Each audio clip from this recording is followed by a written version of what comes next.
अल्लाह के सिवा अगर किसी की इबादत होती है तो वो तागूत है। गोया इस रूए ज़मीन के ऊपर बनी नौए इंसान या तो अल्लाह की इबादत कर रहे हैं या तागूत की इबादत कर रहे हैं। अब दोस्तान मोहतरम, अल्लाह की इबादत के लिए इंसान को हिदायत दरकार है। अल्लाह की इबादत के लिए हिदायत दरकार है, और हिदायत जैसा कि आज की आयत मुबारका के अंदर अल्लाह जल्ला मजदहू ने फरमाया कि हिदायत तो मैं देता हूँ। तर्जुमा मैंने आपके सामने पेश किया, मैं उससे थोड़ा मुख्तलिफ अल्फाज में इन आयात का मफ़हूम आपके सामने रखूँगा कि तर्जुमे में तो आया कि अल्लाह चाहता है। मैं ये कहूँगा कि अल्लाह पाक ने फरमाया है कि अल्लाह इरादा करता है। फमन युरिदिल्लाहु, बस जब अल्लाह इरादा करता है किसी शख्स को हिदायत देने का, तो इरादा करता है हिदायत देने का और इरादा करता है गुमराह करने का। ये बात गौर तलब है भाई। क्यों अल्लाह किसी को हिदायत देने का इरादा करता है और क्यों किसी को गुमराह करने का इरादा करता है? हम सोच भी नहीं सकते कि अल्लाह खामखा किसी को हिदायत देने का इरादा करे या खामखा किसी को गुमराह करने का इरादा करे। ऐसा नहीं हो सकता। हम अपने इलाहा से ये तवक्को नहीं रखते। हम अपने इलाहा के बारे में ऐसा नहीं समझते कि हमारा इलाहा जिसे चाहता है हिदायत देता है, जिसे चाहता है गुमराह करता है। इस तरह तो इंसान मजबूर हो गया, बेबस हो गया कि अल्लाह जिसे चाहता है हिदायत देता है, जिसे चाहता है गुमराह करता है। तो गुमराह तो यही कहेगा कि अल्लाह मुझे भी हिदायत देता तो मैं भी हिदायत याफ्ता हो जाता, मैं गुमराह ना होता। दोस्तान मोहतरम, मुआमला कुछ यूं है कि अल्लाह पाक तब इरादा फरमाते हैं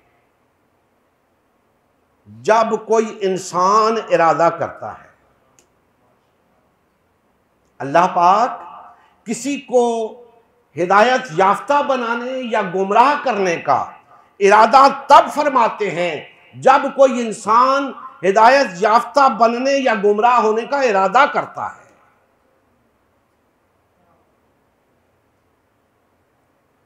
इंसान हिदायत याफ्ता बनने का इरादा क्यों करता है? इंसान गुमराह होने का इरादा क्यों करता है? दोस्तान मोहतरम, जब वो इस बात को जानने की कोशिश करता है कि इस कायनात का खालिक व मालिक कौन है, इस जुस्तजू में लग जाता है कि मुझे क्यों पैदा किया गया, अल्लाह जल्ला मजदहू ने ये कायनात क्यों सजाई।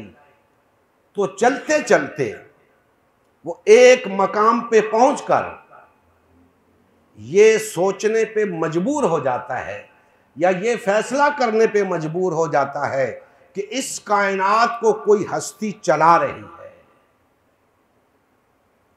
अब उस हस्ती की मारिफत कैसे हासिल की जाए, उस हस्ती तक कैसे पहुंचा जाए, तो उसके लिए अल्लाह जल्ला मजदहू ने अंबिया कराम अलैहिमुस्सलाम के मबूस करने का एहतमाम फरमाया। अपना पैगाम, अपना कलाम उनके ज़रिए इंसानियत तक पहुँचाया। तो फिर वो शख्स मुतवज्जे होता है उस इलाही हिदायत की तरफ और अल्लाह के बंदों से रुजू करता है, हत्ता कि वो इस मकाम पर पहुंचता है कि अब उसे हिदायत हासिल करनी चाहिए, अब उसे हिदायत मिलनी चाहिए, अब वो हिदायत का तालिब बन जाता है। जुस्तजू करते करते वो हिदायत का तालिब बन जाता है। और जब अल्लाह जल्ला मजदहू उसके अंदर ये तड़प देखते हैं, उसके अंदर ये जुस्तजू देखते हैं, ये दर्द और ये कर्ब उसके अंदर देखते हैं कि वो हिदायत का तालिब है, हिदायत हासिल करना चाहता है, तो अल्लाह जल्ला मजदहू इरादा फरमाते हैं उसे हिदायत अता करने का। और हिदायत अता करने के लिए अल्लाह जल्ला मजदहू फरमा रहे हैं हम उसका सीना इस्लाम के लिए खोल देते हैं, क्योंकि हिदायत जो अल्लाह ने अपने बंदों के लिए भेजी वो इस्लाम है,